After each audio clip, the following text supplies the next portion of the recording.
आप सभी का स्वागत है आज के एक बहुत ही महत्वपूर्ण क्लास में। बिहार में जो एग्ज़ाम होने वाली है बीपीएससी के द्वारा टीचर की, उसमें जो एससीईआरटी सिलेबस बताया गया है, एससीईआरटी में अगर हम बात करें तो आज जिस बुक को हम लोग ख़त्म करने वाले हैं वह है कक्षा 5 की यानी क्लास 5 की ईवीएस की बुक। ईवीएस आपको मालूम होगा क्लास 3, क्लास 4 और क्लास 5 में पढ़ना है।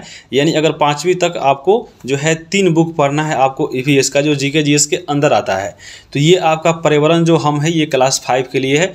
और इसमें आप अगर बुक में देखिएगा तो टोटल आपको इसमें जो दिया गया है 21 चैप्टर दिया गया है। तो 21 चैप्टर में जो भी इम्पोर्टेंट फैक्ट है जो आपके एग्जाम के लिए इम्पोर्टेंट है, केवल हम उसी को यहाँ पे बात करेंगे। अगर आप इसको देख लेते हैं तो आप समझ लीजिए कि आपका 11 घंटा 11.5 घंटा समय बचता है। क्योंकि यहाँ पे अगर आप बुक को पढ़ते हैं तो आप कितना भी अगर आप अच्छे पढ़ने में है तो आपको कम से कम एक दिन आपका पूरा ये बुक जो है आपका ले लेगा। यहाँ पे हम इस बुक को पढ़ने के बाद खुद से उसको जो पूरा इसमें निचोड़ निकला है आपको जो एग्जाम के लिए इंपॉर्टेंट है उसको यहाँ पे हम लोग लाए हैं। तो बस आप इस वीडियो में 20 से 25 मिनट बने रहिए, आपको पूरा का पूरा देख लीजिएगा, पूरा याद हो जाएगा। तो चलिए हम वीडियो को शुरू करते हैं। पहला इसमें जो चैप्टर है आपको ईवीएस की 5वीं क्लास में वह है पटना से नाथुला। मान आपको अगर हम बात करें पटना से, तो पटना से जो है आपको सरकारी स्कूल के जो बच्चे हैं उनको ले जाया जाता है नाथुला घुमाने के लिए। तो उस दौरान जो भी चीज़ें रास्ते में मिलती है देखते हैं और आपको वो लोग जो अवलोकन करते हैं उसके आधार पे जो जीके जीएस तैयार किया गया वही इस बुक में शामिल है। तो यहाँ पे सबसे पहले आपको मालूम होना चाहिए पटना जो है आपको बिहार की राजधानी है। और नाथुला जो है, नाथुला की बात करें तो ये नाथुला पड़ता है सिक्किम में। तो सीधे एग्जाम में पूछ सकता है कि नाथुला किस राज्य में पड़ता है, तो सिक्किम में पड़ता है। सिक्किम में अगर हम बात करें तो सिक्किम में आपका नाथुला एक दर्रा भी है और साथ में एक और दर्रा जिसका नाम है जलेपला। तो यहाँ पे एक नाथुला दर्रा भी, अगर उससे भी याद अगर होगा तो आपको ऐसे याद रखिएगा। तो यहाँ पे देख लीजिए नाथुला क्या है, तो सिक्किम है, सिक्किम में पड़ता है। और सिक्किम की राजधानी जो है गंगटोक है। गंगटोक की जिस चर्चा की गई है आपके बुक में, तो गंगटोक के बारे में क्या बताया गया है बुक में, तो यह बताया गया है कि जो गंगटोक है वह समुद्र तल से 6000 फीट की ऊंचाई पर स्थित है। यहाँ पे इस बुक में जो भी चीज़ दी गई है हूबहू आपको वहीं इसमें शामिल किया गया है। एक भी चीज़ एक्स्ट्रा इसमें हम लोग शामिल नहीं की है क्योंकि यह वीडियो लंबा हो जाएगा। बाकी चीज़ें आप खुद से पढ़ रहे होंगे कि हम यहाँ पे केवल एससीईआरटी में जो चीज़ें दी गई है केवल उसी को कवर करेंगे। उसके बाद यहाँ पे देखिए जब ये लोग जा रहे थे पटना से नाथुला, तो उस क्रम में आपको ये पश्चिम बंगाल होते हुए जाए तो वहाँ पे ये न्यू जलपाईगुड़ी रेलवे स्टेशन पहुँचे थे। तो पूछ सकता है कि न्यू जलपाईगुड़ी ये कहाँ पे है, तो आपको ये पश्चिम बंगाल में पड़ता है। उसके साथ यहाँ पे इन्होंने यहाँ पे रुका था। उसके बाद ये पश्चिम बंगाल में वो लोग घूमे, तो पश्चिम बंगाल में इन्होंने दार्जिलिंग घूमा। दार्जिलिंग जो जगह है वह कहाँ पड़ता है, तो वो भी पश्चिम बंगाल में ही पड़ता है। ये नहीं कि नाथुला सिक्किम है तो सिक्किम लगा दीजिएगा, तो ये बहुत इंपॉर्टेंट है, याद रखिएगा कि दार्जिलिंग जो है आपको पश्चिम बंगाल में है और यह एक सुंदर पर्वतीय स्थल है। यहाँ पे अगर हम बात करें दार्जिलिंग में, तो दार्जिलिंग में आपको चाय बागान की चर्चा है बुक में। उसके बाद नेचुरल हिस्ट्री म्यूजियम है जो अजायब घर है उसकी चर्चा है। लॉयड बॉटनिकल गार्डन है और आपको जूलॉजिकल है। तो ये चीज़ें जो है आपको बुक में दिया गया है आपको कि हाँ ये दार्जिलिंग जब रुके थे तो यहाँ पे इन्होंने घूमी थी। तो यहाँ पे कोई भी आपके एग्जाम में पूछ सकता है, बहुत इंपॉर्टेंट है। अगला आपका देखेंगे, अगला इसमें बुक में जो चर्चा है वह आपको है टाइगर हिल की। टाइगर हिल भी पड़ता है पश्चिम बंगाल में ही। टाइगर हिल जो है आपको एक पहाड़ की चोटी होती, जानते हैं हिल मतलब बहुत ऊंचाई जो पहाड़ी इलाका में रहता है। और यहाँ पे टाइगर हिल पर जब ये लोग चढ़े थे तो वहाँ पे आपको ये खड़े होकर जो वहाँ पे कंचनजंगा जो आपको पर्वत है वह दिखाई देता है कहाँ से, तो टाइगर हिल से। तो यहाँ पे ये लोग देखकर कंचनजंगा की सतरंगी बादलती चोटियों देखने में ये लोग देखे थे। तो ये जो नज़ारा था उसके लिए बहुत इंपॉर्टेंट था। तो ये आपको टाइगर हिल कहाँ पड़ता है, तो पश्चिम बंगाल में पड़ता है। ये जो कंचनजंगा है वो कंचनजंगा आपको पड़ता है सिक्किम में, जो आपको नेपाल और आपको बॉर्डर पे ही पड़ता है। तो नेपाल और सिक्किम याद रख सकते हैं, लेकिन ये पड़ता है सिक्किम में। तो बहुत इंपॉर्टेंट है। ये आपको जो कंचनजंगा है कहाँ से देखने को मिल रहा था, तो आपको टाइगर हिल से। टाइगर हिल कहाँ पे है, तो पश्चिम बंगाल में। तो आपको ये चीज़ याद रखिएगा। अब हम आगे देखेंगे इस बुक में जो दिया गया है, एक इसमें पशु की चर्चा की गई है। यहाँ पे देख सकते हैं ये आपका पशु है याक। याक की अगर हम बात करें तो ये बहुत लंबे लंबे बालों वाला पशु होता है और ये अधिकतर जो है आपको पाया जाता है ठंडे प्रदेशों में, क्योंकि इसके बाल बड़े बड़े होते हैं तो इसको ठंडा नहीं लगता है, इसलिए यह पशु आपको पाया जाता है ठंडे प्रदेशों में। लेकिन यह आपको सिक्किम में भी पाया गया है। तो सिक्किम में भी आपको ऐसा जगह है जहाँ पे ठंडा बहुत पड़ता है, इसलिए जो है याक जो है सिक्किम में भी पाया जाता है। तो ये आपको चीज़ें याद रखिएगा। आगे हम चर्चा करेंगे इसमें हिमालय पर्वतारोहण संस्थान की। यह बहुत इंपॉर्टेंट है। यहाँ पे जो हिमालय पर्वतारोहण संस्थान है ये पड़ता है दार्जिलिंग में। यहाँ पे क्या चीज़ें लिखी गई है इस बुक में, तो यहाँ पे बताया गया है कि हिमालय पर्वतारोहण जो संस्थान है यहाँ पे इसकी स्थापना की गई थी 1954 में, जब एवरेस्ट की चढ़ाई हुई थी भारतीय में सबसे पहले आपको, तो 1953 में हुई थी। उसके बाद 1954 में जो है हिमालय पर्वतारोहण की आपको स्थापना की गई थी। एवरेस्ट की चढ़ाई की खुशी में और जवाहरलाल नेहरू के द्वारा इसको किया गया था। यहाँ पर तेंजिंग नॉर्गे की मूर्ति लगाई गई है। यहाँ पे आपको मालूम होगा तेंजिंग नॉर्गे और एडमंड हिलरी, ये दोनों का नाम साथ में सुने होंगे। तो ये दोनों जो व्यक्ति थे 1953 में एवरेस्ट की चढ़ाई की थी, उसी के यहाँ पे खुश होकर ही इसको स्थापना किया गया था। और यहाँ पे जो है तेंजिंग नॉर्गे की मूर्ति भी बनाई गई है, तो आपको याद रखिएगा। तेंजिंग जो नॉर्वे थे, ये आपको इनका जन्म हुआ था तिब्बत में, तो तिब्बत में जन्म हुआ, लेकिन उसके बाद ये इनका जो बचपन जो बीता वो नेपाल में बीता था। फिर उसके बाद ये भारत में रहने लगे थे और बाद में भारत के निवासी ये बन गए थे। और निवासी बनने के बाद यहाँ पे जो ये हिमालय पर्वतारोहण संस्थान उस समय तो बना नहीं था, तो वहाँ पे जो पर्वत था वहाँ पे ये कुली का काम करते थे। और वहाँ पे कुली का काम जो है ये आपको 20 वर्ष की आयु तक वहाँ पे करते रहे। उसके बाद यहाँ पे भारत के निवासी बन गए थे, मूल निवासी। और यहाँ पे सीखते सीखते पर्वतों पे कैसे चढ़ा जाता है वहाँ पे सीख कर, और इन्होंने 1953 में तेंजिंग नॉर्गे और यहाँ पे एडमंड हिलेरी, यहाँ पे ये दोनों व्यक्ति जो है माउंट एवरेस्ट की चढ़ाई की थी। तो बहुत इंपॉर्टेंट है, सीधा पूछ सकता है कि आपको माउंट एवरेस्ट और एडमंड हिलेरी कब चढ़े थे? 1953 में। फिर चढ़ गए थे तो उसी से खुश होकर 1954 में हिमालय पर्वतारोहण की स्थापना की गई थी। यहाँ पे तेंजिंग जो नॉर्वे है, तेंजिंग नॉर्वे के सिरदार की उपाधि मिली थी। तो यहाँ पे याद रखिएगा सिरदार का मतलब क्या होता है। तो यहाँ पे सिरदार का मतलब होता है कि पर्वतों पर चढ़ने में प्रांगत जो व्यक्ति होता है उसको दार्जिलिंग में है जो सिरदार के नाम से जाना जाता है। तो सिरदार की जो उपाधि मिली थी वह तेंजिंग नॉर्वे को भी मिली थी। तो यह भी इंपॉर्टेंट है। उसके बाद देखिए ये लोग माउंट एवरेस्ट पे चढ़े थे। तो माउंट एवरेस्ट के बारे में जो बुक में दिया गया है, जो बुक में दिया गया है हम केवल वहीं बात करेंगे। यहाँ पे बुक में दिया गया है क्या, यहाँ पे लिखा गया है कि यह जो माउंट एवरेस्ट है वह विश्व की सबसे ऊंची चोटी है, जिसकी ऊंचाई कितनी है तो 8848 मीटर है। यहाँ पे आपको एग्जैक्ट याद रखना है जो आपके बुक में दिया गया है। कहीं कहीं आप देखिएगा किसी किसी बुक में 8850 भी दिया गया है, लेकिन यहाँ पे बुक में जो दिया गया है 8848 यही आपको लगाना है। यहाँ पे अगर हम बात करें एक बुक में बहुत इंपॉर्टेंट चीज़ दिया गया है, ये आपको याद रखिएगा कि हाल ही में बिहार की एक पर्वतारोही थी जिसकी नाम थी श्रीमती निरुपमा अग्रवाल। तो इन्होंने भी माउंट एवरेस्ट की चढ़ाई की थी, क्योंकि ये बिहार से थी और बिहार एग्जाम हो ले रहा है तो बहुत इंपॉर्टेंट है। यहाँ पे पर्वतारोही जो है पहाड़ों पर जो चढ़ते हैं तो ये ऑक्सीजन भरा हुआ सिलेंडर लेके जाते हैं। तो ये सब चीज़ें जो है आपको यहाँ से याद रखना है। हिमालय पर्वतारोहण संस्थान ये कहाँ पे है तो दार्जिलिंग में पड़ता है। उसके बाद हम बात करते हैं गंगटोक की। तो यहाँ पे क्योंकि ये वो लोग पश्चिम बंगाल घूमे, आपको सिक्किम में अब ये आ गए हैं। सिक्किम में आपको सिक्किम की राजधानी जो है गंगटोक है। तो गंगटोक के बारे में लिखा गया है कि यह सिक्किम की राजधानी है, समुद्र तल से 6000 फीट की ऊंचाई पर स्थित है। पहाड़ों के आपको जो ढलान होते हैं उसको काट कर ये जो शहर बसाया गया है, क्योंकि ये पहाड़ पे था। तो यहाँ पे जो गंगटोक है या आपको पहाड़ों को काट काट कर ये आपको बसाया गया है। और यहाँ पे गंगटोक में एक रोड की चर्चा की गई है आपके बुक में, और वह रोड है महात्मा गांधी रोड। यहाँ पे यह जो रोड था वह बहुत साफ़ सुथरा और फूलों से सुसज्जित था। तो यहाँ पे ये चीज़ें याद रखिएगा। सीधा पूछ सकता है कि महात्मा गांधी रोड जो है कहाँ पड़ता है तो गंगटोक में पड़ता है।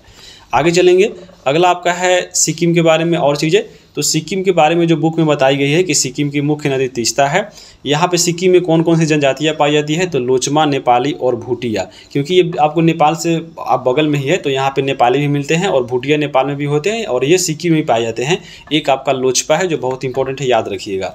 उसके बाद यहाँ पे सिक्किम में ही बौद्ध धर्म का एक प्रसिद्ध स्थल है दर्शनीय, जिसका नाम है रूमटेक आपको मंदिर है। रूमटेक जो बहुत इंपॉर्टेंट है, रूमटेक मोनेस्ट्री कर्मापा के नाम से जाना था। ये आपको बौद्धिक मठ है जो आपको बौद्ध धर्म के लिए दर्शनीय स्थल है, तो बहुत इंपॉर्टेंट है। आगे चलेंगे अब हम नाथुला की। नाथुला की अगर बात करें, जो अगर हम बात करें नाथुला, तो नाथुला जो है भारत और तिब्बत की सीमा पर है स्थित है।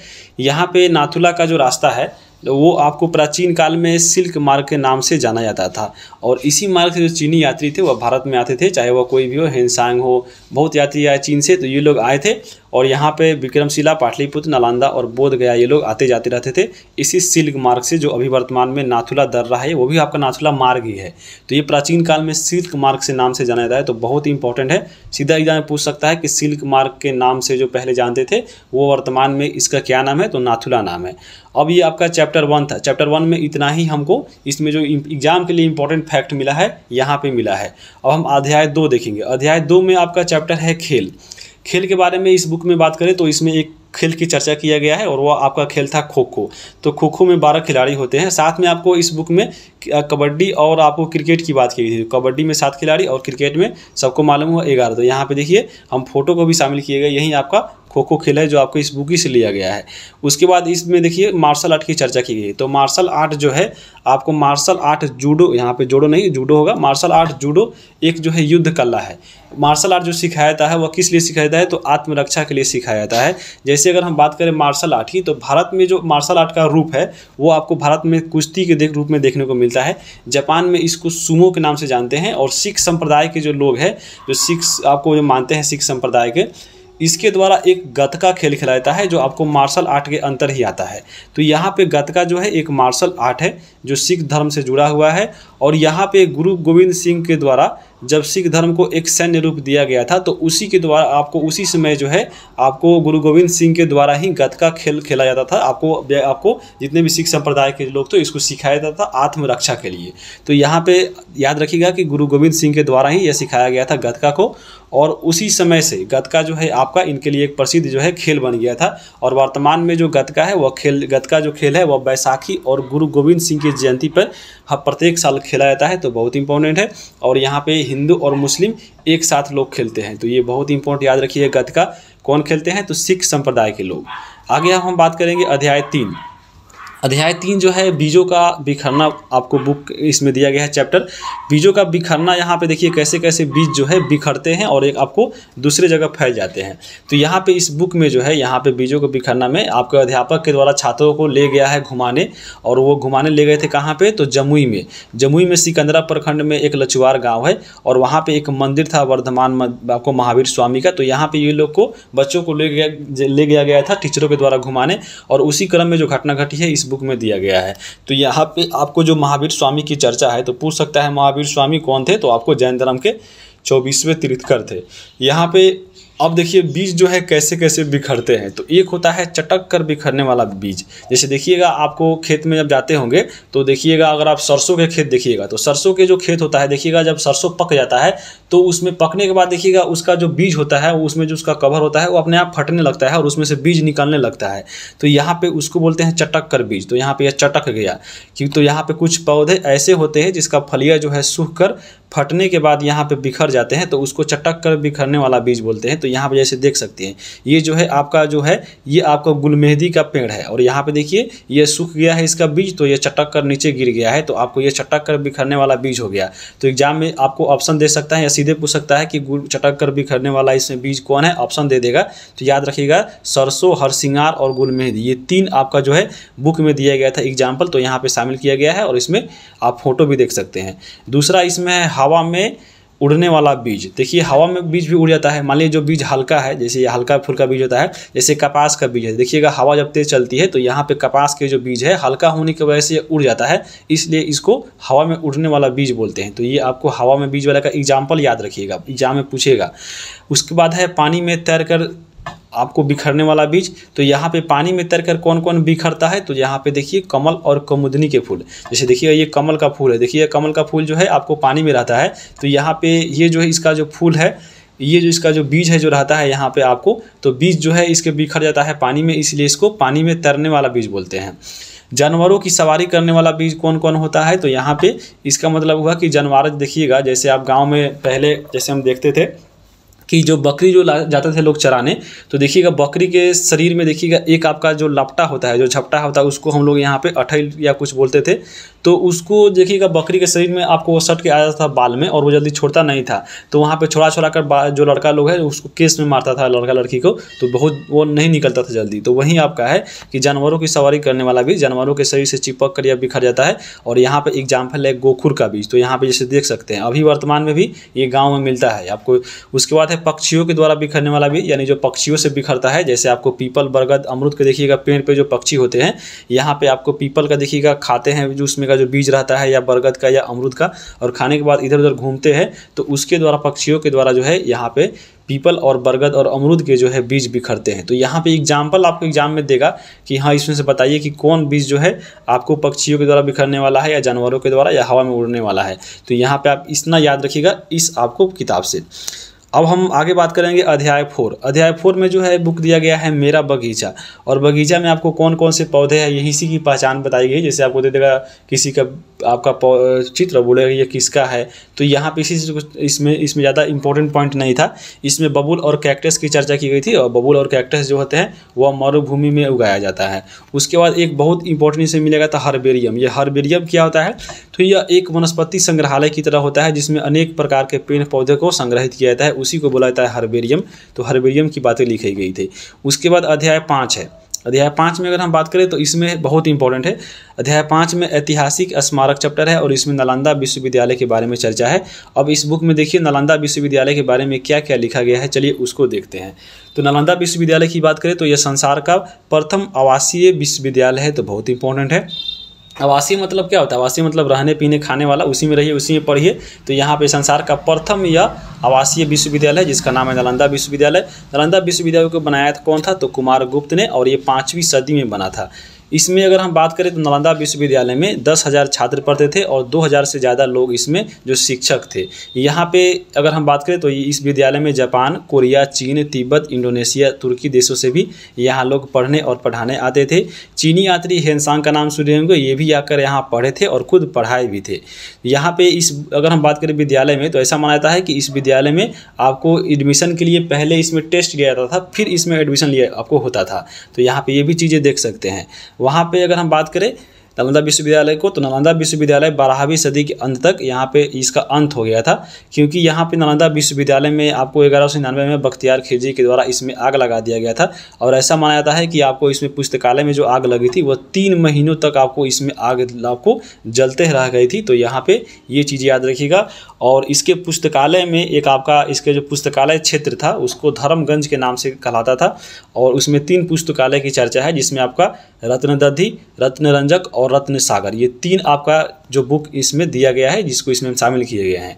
उसके बाद इस विश्वविद्यालय को APJ अब्दुल कलाम के मार्गदर्शन में पुनः इसको आरंभ किया गया है ताकि फिर से इसमें पढ़ाई शुरू किया जा सके। तो ये नालंदा विश्वविद्यालय के बारे में आपको इस बुक में दिया गया था। उसके बाद इसमें दिया गया है बिहार के स्मारक के बारे में। तो बिहार के स्मारक चलिए देख लेते हैं। बिहार की आपको मगध की राजधानी की चर्चा थी, तो मगध की राजधानी कहाँ पे थी, तो गिरिब्रज, जो वर्तमान राजगीर के नाम जानते हैं। नालंदा विश्वविद्यालय कहाँ है, तो नालंदा में पड़ता है बिहार में। विक्रमशिला कहाँ है, तो भागलपुर में पड़ता है। महात्मा बुद्ध की ज्ञान स्थली कहाँ है, जो आपको बोधगया में। महावीर स्वामी की जन्म स्थली कहाँ पे है, तो वैशाली में जन्म हुआ था। गुरु गोविंद सिंह की जन्म स्थली कहाँ है, तो पटना साहिब जो पटना में है। गोलघर पटना में है। सूर्यदेव मंदिर, ये बहुत इंपॉर्टेंट है। सूर्यदेव मंदिर आपको औरंगाबाद में। जल मंदिर पड़ता है पावापुरी में। और मलिक बया का मकबरा जो है बिहार शरीफ में पड़ता है। तो ये आपको सब चीज़ें दी गया है इस बुक में और उसी को यहाँ पे शामिल किया गया है। उसके बाद अशोक के द्वारा निर्मित जो स्तंभ है कहाँ कहाँ पे है, तो नंदगढ़ में है, लौरिया में है और कोल्डुआ में है। ये बातें बताई गई है। और अशोक द्वारा निर्मित मोतिहारी के जो केसरिया है, केसरिया जो आपका स्तूप है वह केसरिया स्तूप बौद्ध के लिए है और विश्व का सबसे ऊंचा और यह आपका सबसे बड़ा जो है स्तूप है। यहाँ पे बाघ नहीं स्तूप होगा, तो इसको याद रखिएगा। केसरिया का जो स्तूप है वह विश्व का सबसे ऊंचा और सबसे बड़ा स्तूप है, तो ये आपको याद रखिएगा। आगे हम बात करेंगे अध्याय 6 का। अध्याय 6 है सिंचाई। सिंचाई के द्वारा अगर हम बात करें तो इसमें लिखा गया है कि निश्चित अंतराल पर खेतों के विभिन्न साधनों के द्वारा पानी उपलब्ध कराना ही सिंचाई कहलाता है। इसमें बताया गया था कि परंपरागत यानी आपको पहले जो लोग सिंचाई के खेती करते थे उसमें कौन कौन सा चीज़ उसमें आती थी, तो यहाँ पे नदी तालाब हो गए और कुआं हो गए। यहाँ पे कोर्स नहीं कुआं होगा, उससे सिंचाई करते थे। आधुनिक में अगर हम देखें तो आधुनिक सिंचाई के साधन कौन कौन है, तो आपको नलकूप है। उसके बाद हम बात करें ज़्यादा सिंचाई आपको वाले पौधे कौन कौन होते हैं जिसमें आपको ज़्यादा सिंचाई करना पड़ता है, तो वह होता है खरीफ फसल। खरीफ फसल की अगर हम बात करें तो क्योंकि ये गर्मी में बोया जाता है जून जुलाई में, इसलिए इसमें जो है ज़्यादा सिंचाई की जरूरत पड़ती है। जैसे वर्तमान में देख लीजिए अभी धान का देख रहे हैं, बारिश नहीं हो रहा है तो धान में जो है वह खरीफ फसल है और उसमें ज़्यादा पानी लगता है, तो इसलिए ज़्यादा सिंचाई वाले पौधे हो गए कौन, तो धान हो गए। तो यहाँ पे इसके लिए ट्रिक याद रखिएगा और यहाँ पे इसी को बोलते हैं खरीफ फसल। तो खरीफ फसल के लिए ट्रिक है धान खरी अम्मा बजाती है गाना, इतना याद रख सकते हैं। तो आपको जितने खरीफ फसल है जिसमें ज़्यादा पानी यूज होता है तो उसको याद रख सकते हैं। तो यहाँ पे देखिए धान से एक खुद हो गया धान, खरी से याद रखिएगा खरीफ फसल। अम्मा की अगर हम बात करें तो अ से अरहर, म से आपको मकई हो जाएगा, फिर ब से बाजरा, ती से तिलहन और ग से गन्ना। तो ये आपको जो है ये आपका खरीफ फसल है जो आपको ज़्यादा सिंचाई वाला लगता है। और ये सब देखिएगा, ये जो आपका जो फसल है ये जून जुलाई में इसको बोया जाता है और फिर इसको काट लिया जाता है सितंबर अक्टूबर में। उसके बाद एक और आता है कम पानी सिंचाई वाले पौधे, और यहाँ पे उसको बोला जाता है रबी फसल। आपको जैसे बुक में दिया गया है हूबहू यहाँ पे वैसा ही लिखा जा रहा है, तो यहाँ पे ये सब चीज़ें याद रखिएगा। अगर हम बात करें इसका ट्रिक याद रखिएगा रबी फसल का, तो रबी फसल में आते हैं सजग चमार, इसका ट्रिक है सजग चमार, यानी स से सरसों, ज से जौ, ग से गेहूँ, और फिर चमार में देखिए च से चना, म से मटर और र से राई। तो ये आपका जो है ये सब चीज़ें रबी फसल है, जो आपके देखिएगा अक्टूबर नवंबर यानी ठंडा के दिनों में रोपा जाता है और इसको काटा जाता है जनवरी फरवरी में। तो आपको रबी फसल और आपको यहाँ पे जो है खरीफ फसल, इसको देख लिए होंगे। अब हम अध्याय 7 की बात करते हैं। तो अध्याय 7 में लिखा गया है जितना खाओ उतना पकाओ, यानी इसमें ज़्यादा चीज़ें आपको जो है एग्जाम के लिए इंपॉर्टेंट नहीं था। यहाँ पे इतना लिखा गया है कि आपको खाने की बर्बादी नहीं करना चाहिए, आपको जितना उतना ही बनाइए जितना आप खा सके। तो यही बातें कहा गया है, और इसमें बोला गया है कि हमेशा ताज़ा खाना खाना चाहिए, बासी नहीं खाना चाहिए। और आपको जो खाना मान लीजिए ज़्यादा बना लेते हैं तो उसको कैसे संरक्षण किया जाता है, तो संरक्षण के लिए बताया गया है कि फ्रिज में रखिए, या संरक्षण के लिए ऐसा बताया गया है कि खाना में से पानी का अंश को यहाँ पर निकाल दीजिए और उसको फ्रिज में ज़्यादा देर रखिए तो सुरक्षित रह सकता है। उसके बाद जैसे इसमें अचार और मुरब्बा का बताया गया है कि अचार और मुरब्बा जो है इसमें जो ये जो आपका खाद्य पदार्थ है वो लंबे समय तक संरक्षित रहता है। तो ये आपको चीज़ें इतना ही इसमें जो एग्जाम के लिए इंपॉर्टेंट है। अब हम 8वां चैप्टर है आपका रॉस की जंग मलेरिया के संग। यहाँ पे रॉस क्या थे, तो रॉस के मतलब एक आपको वैज्ञानिक थे भारत के, और इन्होंने ही आपको मलेरिया का जो है दवा, और सबसे पहले मलेरिया के बारे में बताया था कि ये मच्छर काटने से होता है। तो यहाँ पे यही रॉस का जंग था मलेरिया के साथ, तो इसी के चैप्टर का नाम है रॉस की जंग मलेरिया के संग।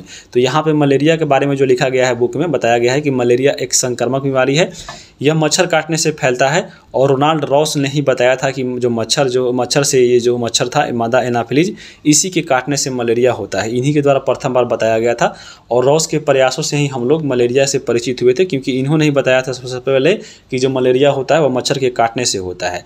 तो यहाँ पे अगर हम बात करें रॉस का, जो आपका रॉस रोनाल्ड है, ये आपको इनका जन्म हुआ था उत्तराखंड अल्मोड़ा में, और ये स्कूली शिक्षा इन्होंने जो प्राप्त की थी वह इंग्लैंड से की थी, और इंग्लैंड से ये डॉक्टर बन के आए थे, और फिर इन्होंने भारत में रहकर ही मलेरिया की यहाँ पे खोज की थी। तो यहाँ पे इनके द्वारा जो इलाज बताया गया था वह कुनैन की पत्तियों से बताया गया था। कुनैन की पत्तियाँ और छालों से यहाँ पे मलेरिया की इलाज होती है, और अभी वर्तमान में भी कुनैन के छालों से ही आपको दवा बनाया जाता है। अध्याय 9 की बात करें तो अध्याय 9 में है मैंने नक्शा बनाया। आपके एग्जाम में पक्का देखिएगा कम से कम 5 क्वेश्चन या आपको 5 से 7 क्वेश्चन आपको नक्शा से रहेगा। आपको नक्शा से कैसे क्वेश्चन पूछा गया है इस बुक में अगर हम बात करें तो चलिए उसको देखते हैं। आपको इस नक्शा के माध्यम से, जैसे देखिए यहाँ पे बिहार का नक्शा है, इसके द्वारा आपको इसमें बिहार का नक्शा दिया गया है एग्जाम में आपको जो बुक में, और उसमें आपका बताया गया है कि बिहार में कुल 38 जिले हैं। सबसे बड़ा जिला इसमें कौन है, तो आपका पश्चिमी चंपारण ये वाला है। सबसे छोटा कौन है, तो आपको यहाँ पे शिवहर दिखाई देगा, ये आपका शिवहर है। बिहार का पड़ोसी राज्य कौन है, तो आपको ऑप्शन में देख सकता है बिहार का पड़ोसी राज्य कौन है, तो आपको उत्तर प्रदेश है जो बिहार से सटा हुआ है, झारखंड है, और आपके पश्चिम बंगाल है। 3 आ रहा है आपका। एक और ऑप्शन कुछ दे सकता है, अगल बगल का राज्य पूछ सकता है कि इसमें से कौन नहीं है, तो इन तीनों को छोड़कर आप उसको लगा दीजिएगा। उसके बाद देखिए बिहार का पड़ोसी देश पूछा था, मात्र एक ही देश का जो है सीमा लगता है वो आपका नेपाल देश है। तो ऐसे ऐसे क्वेश्चन जो है आपको एग्जाम में पूछेगा। ये सब चीज़ें आपको इस बुक में दिया गया है जो हम इसमें शामिल किए हैं, बाकी आप इसमें खुद देख सकते हैं। जैसे आपका पूछा गया है कि वैशाली के पूर्व में कौन जिला है, तो आपको यहाँ पे मालूम होना चाहिए कि हाँ मैप के बारे में वैशाली कहाँ है। तो यहाँ पे देखिएगा जब वैशाली, तो आपको पूछा गया है वैशाली के पूर्व में कौन है, तो यहाँ पे आप ऑप्शन देखिए कहाँ पे है वैशाली और आपको उसके पूर्व में कौन है। तो यहाँ पे ऐसे लगा सकते हैं, जैसे जहानाबाद के दक्षिण में कौन है, तो यहाँ पे अगर देखिएगा ये आपका जहानाबाद है और जहानाबाद के दक्षिण में गया पड़ रहा है, तो आपको यहाँ पे गया आंसर होगा। तो उसके लिए आपको मैप का जानकारी होना चाहिए, तभी आप इस तरह का क्वेश्चन बना सकते हैं। और यहाँ पे दिया गया है तो आपको समझ लीजिए कि वैसा ही पूछेगा। जैसे बिहार के बारे में कुछ ये एक्स्ट्रा जानकारी अगर हम बात करें जो बुक में नहीं दिया गया है, तो यहाँ पे बिहार का क्षेत्रफल याद रखिएगा, जैसे 94,163 वर्ग किलोमीटर है। ग्रामीण क्षेत्रफल कितना है, नगरीय कितना है, या कुल आबादी कितना है, तो आपको यहाँ पे अंक याद रखना है पूरा का पूरा सेम। उसके बाद यहाँ पे जनसंख्या जो है देश का कितना कुल जनसंख्या का भारत बिहार में कितना है, तो 8.6% है। लिंगानुपात कितना है, बहुत इंपॉर्टेंट है, 918 है, यानी आपको 1000 स्त्रियों पे 918 पुरुष है। और यहाँ पे जनसंख्या घनत्व आपको 1106 है, यानी आपको 1 किलोमीटर में 1106 व्यक्ति रहते हैं। परमंडल कितने हैं, तो 9 है। अनुमंडल कितने हैं, तो आपको 38 है। नया जो इसमें आपको जिला आपको 38 है और इसमें सबसे नवीनतम जो जिला है 38वां जिला वो आपका अरवल बना है। तो ये बहुत इंपॉर्टेंट है। आपको इसमें अनुमंडल 101 है, प्रखंड आपको 534, साक्षरता दर बिहार का कितना है तो 61.8%। इसमें ये सब चीज़ें आपको बिहार के बारे में जो सामान्य जानकारी है तो आपको मैप से क्वेश्चन पक्का पूछेगा, तो आपको ये सब चीज़ें मैप से थोड़ा याद रखिएगा। अब हम बात करेंगे अध्याय 10 की। अध्याय 10 में अगर हम बात करें तो हमारी फसलें और हमारा खान पान चैप्टर है। यहाँ पे ऐसा बताया गया कि कौन सा फसल है और कैसा चीज़ खाना चाहिए, इसी की चर्चा है। तो जैसे यहाँ पे जो इंपॉर्टेंट है एग्जाम के लिए वही हम कवर करेंगे। यहाँ पे बरसात में उगाई जाने वाली फसल कौन कौन है तो आपको खरीफ फसल अभी बताए हैं, इसका ट्रिक धान खरी अम्मा बजाती है गन्ना, तो यहाँ पे उसका ट्रिक देख लिए थे। उसके बाद सर्दी में उगाई जाने वाली फसल कौन होते हैं, रबी फसल सजग चमार था, तो आपको यानी ठंडा में उगाई जाने वाली रबी फसल होती है और गर्मी में उगाई जाती है खरीफ फसल, तो आपको दोनों याद रखिएगा। एक और आपका फसल इसमें चर्चा दिया गया है वो है जायद फसल का, तो गर्मी में उगाई जाने वाली फसल एक और होती है जिसको बोला जाता है जायद फसल। जायद फसल इसलिए लोग उपजाते हैं कि आपको इसको उपजाकर उसको बेचकर पैसे प्राप्ति के लिए। जैसे यहाँ पे तरबूज देख लीजिए, खीरा, ककड़ी और ये सूर्यमुखी, ये सब है जायद फल, तो आपको जायद फल याद रखिएगा। तो यहाँ पे देखिए आपको बुक में ऐसा ही आपको दिया गया है कार्य, इसमें आपको बुक भरने के लिए अभ्यास जो दिया गया है, एक तरफ आपका भोज्य पदार्थ और यहाँ पे वह किस स्थल के लिए इसमें जाना गया है। जो बुक में अगर हम बात करें जो दिया गया है उसी की चर्चा यहाँ पे करेंगे। इसमें दिया गया था खाखरा दाल, ये आपको गुजरात में खाया जाता है। इडली डोसा आपको मालूम होगा दक्षिण भारत में। पाव भाजी कहाँ मिलता है तो मुंबई में मिलता है। लिट्टी चोखा बिहार का फेमस है। मछली चावल बंगाल में, तो ये आपको मिलाने के लिए भी एग्जाम में दे सकता है।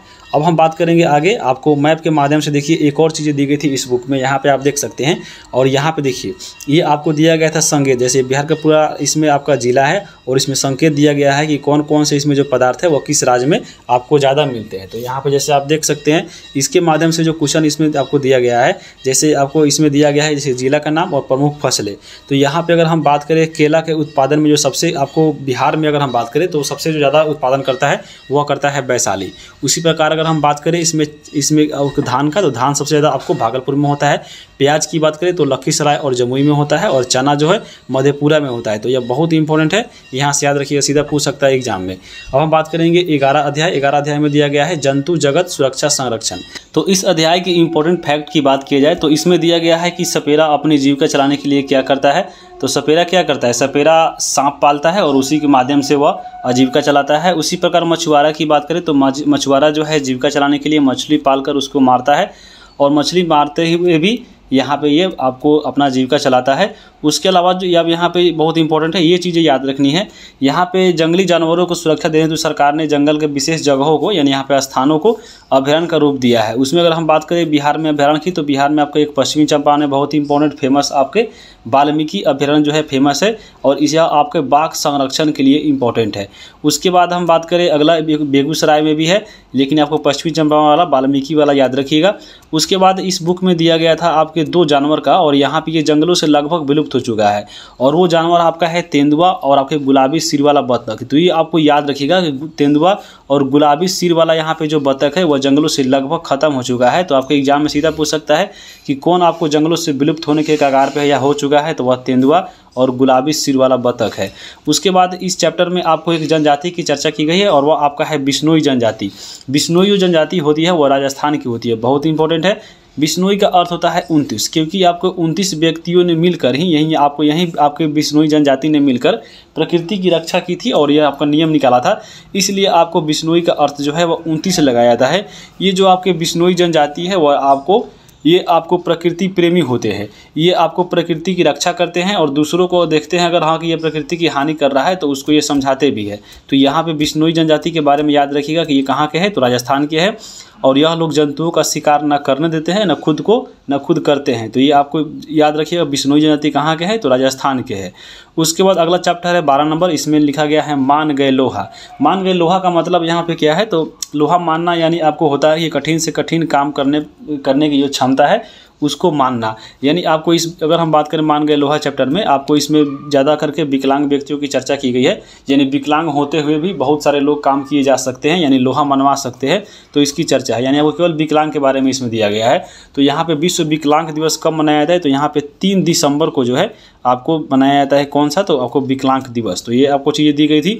उसके अलावा यहाँ पे ब्रेल लिपि की चर्चा की गई थी। आपको मालूम होगा ये जो ब्रेल लिपि होता है इसमें आपको जितने भी नेत्रहीन व्यक्ति होते हैं इसके माध्यम से पढ़ते हैं। तो ब्रेल लिपि जो होता है एक आपको आयताकार जो है यहाँ पे सेलेक्ट होता है। इसमें आपको 6 बिंदु दिए जाते हैं आपको, और वही 6 जो बिंदु है आपको यह उभरा हुआ रहता है। और वही उभरा हुआ देख कर अगर हम बात करें, जैसे यहाँ पे आप देख सकते हैं ये जो आपके 6 बिंदु है आयताकार प्लेट पर, इसमें 6 बिंदु डॉट दिया रहता है और उसको छूकर यानी महसूस करके आपको नेत्रहीन बच्चे इसके माध्यम से पढ़ते हैं। और यही ब्रेल लिपि होता है जो नेत्रहीन बच्चों के लिए दिया जाता है। और ब्रेल लिपि कब दिया जाता है, मनाया जाता है, तो ब्रेल लिपि आपको 4 जनवरी को मनाया जाता है। आगे अगर हम बात करेंगे, अगला आपका अध्याय 13 है, यहाँ पे 13 हो गया। अध्याय 13 की बात करें तो आपको चैप्टर है पानी और हम। तो यहाँ पे पानी से रिलेटेड आपको चीज़ें दी गई है, जैसे पानी कहाँ उगता, पानी कहाँ से आता है, तो आपको मालूम होगा पानी कुआं, नल, हैंडपंप, नहर और तालाब से आता है। एक और इसमें इंपॉर्टेंट पार्ट दिया गया था कि बिहार में भयंकर बाढ़ कब आई थी। तो बिहार में जो भूकंप आया था वह 2008 में आया था 18 दिसंबर को। यहाँ पे बाढ़ जो है एक प्राकृतिक आपदा है, क्योंकि यह प्रकृति का खेल है, आपको जानबूझकर नहीं ले जाता है, तो प्राकृतिक आपदा है। उसके बाद यह चैप्टर दी गई थी आपको, और उसके बाद यहाँ पे पानी के बारे में, बाढ़ के बारे में थोड़ा बताया गया था कि आई थी तो यहाँ पे कैसे कैसे नेपाल से नदियाँ आती है, तो यही चीज़ के बारे में थी।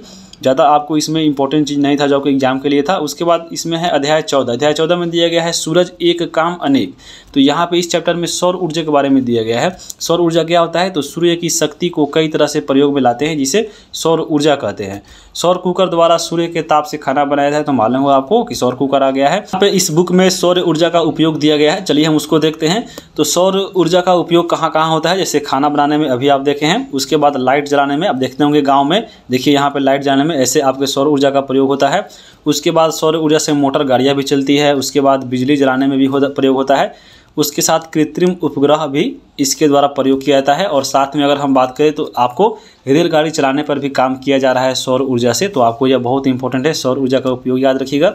उसके बाद यहाँ पे सौर कुकर के बारे में इस बुक में दिया गया है। सौर कुकर की बात करें तो आपको सौर कुकर यहाँ पे आप देख सकते हैं, फिगर भी दिया गया था बुक में। तो यहाँ पे सौर कुकर की दीवारें और जो इसके जो पेंदी होती है उसको काले रंग से आपको पेंट किया जाता है। काले रंग से पेंट करके यहाँ पे इसके ऊपरी जो ढक्कन होता है वह पारदर्शी होता है, यानी आपको ये शीशा का होता है, आर पर दिखने वाला होता है। और उसमें एक जो लगा हुआ है दर्पण, ये जो आपका दर्पण होता है वह प्रकाश की किरणों को खींचकर अंदर रखता है। और यहाँ पे इसी चीज़ को प्रकाश जब यहाँ पे पड़ती है तो यहाँ पे इसके डिब्बे में जो आप देख रहे होंगे यहाँ पे 4 डब्बे हैं। ये चारों डब्बा आपका एल्युमिनियम का होता है और इसी में खाना रख दिया जाता है। और आपको सूर्य की ऊर्जा से पड़ती है किरण, उसी के माध्यम से जो है यह खाना पक जाता है। तो ये आपका सौर कुकर है। तो आपको सूर्य कुकर के बारे में याद रखिएगा, इसका पेंदी काले रंग से इसमें पारदर्शी होता है और आपको ये एल्युमिनियम का डिब्बे में खाना रख के इसमें पकाया जाता है। तो आगे हम देखेंगे, अगला आपका है अध्याय 15। अध्याय 15 में है हमारा जंगल। हमारा जंगल में अगर हम बात करें तो इसमें एक राष्ट्रीय उद्यान की चर्चा है। वाल्मीकि राष्ट्रीय उद्यान पड़ता है कहाँ पे, तो पश्चिम बंगाल में। यह एक वन्य जीव अभ्यारण्य है। यहाँ पे यह मुख्य रूप से बाघ संरक्षण किया जाता है। मतलब यहाँ पे देखिए एक बात हो रही है अभ्यारण्य की। अभ्यारण्य में यह होता है कि आपको इसमें जंगल में जो होता है जानवर जो होता है इसको पूरा पूर्ण रूप से दे दिया जाता है छूट कि हाँ घूमो फिरो चाओ, इसमें कोई खतरा नहीं रहता है। तो ये अभ्यारण्य होता है। और ये अभ्यारण्य आपको वाल्मीकि अभ्यारण्य जो है पश्चिमी चंपारण में बहुत इंपॉर्टेंट है। इसमें हमारा जंगल चैप्टर में एक इसमें बताया गया है, वह है धरहरा की परंपरा। धरहरा की परंपरा क्या थी, तो धरहरा एक गांव है आपको बिहार में पड़ता है और वह आपको पड़ता है भागलपुर जिला में। भागलपुर जिला के प्रखंड नवगछिया में एक गाँव है धरहरा। यहाँ पे धरहरा गांव में यह आपको इसमें समझ लीजिए कि उसमें एक परंपरा चलती आ रही है कि किसी व्यक्ति को अगर बेटी होता है तो वह आपको जन्म होने के बाद वह 10 पौधे लगाएगा। तो यह परंपरा बहुत इंपॉर्टेंट है और यह आपको धरहरा गांव में पड़ता है, तो एग्जाम में पूछ सकता है। जंगल में लगी आग को क्या बोलते हैं, जंगल में लगी आग को दावानल बोलते हैं, तो याद रखिएगा। आगे हम चलेंगे। अब अगला आपका इसमें दिया गया है अध्याय 16।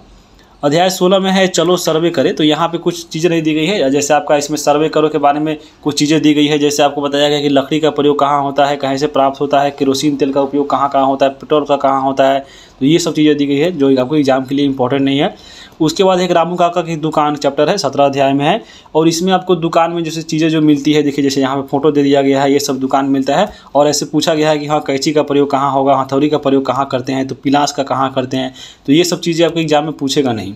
आगे हम 18 अभ्यास की बात करें तो 18 में है आवास।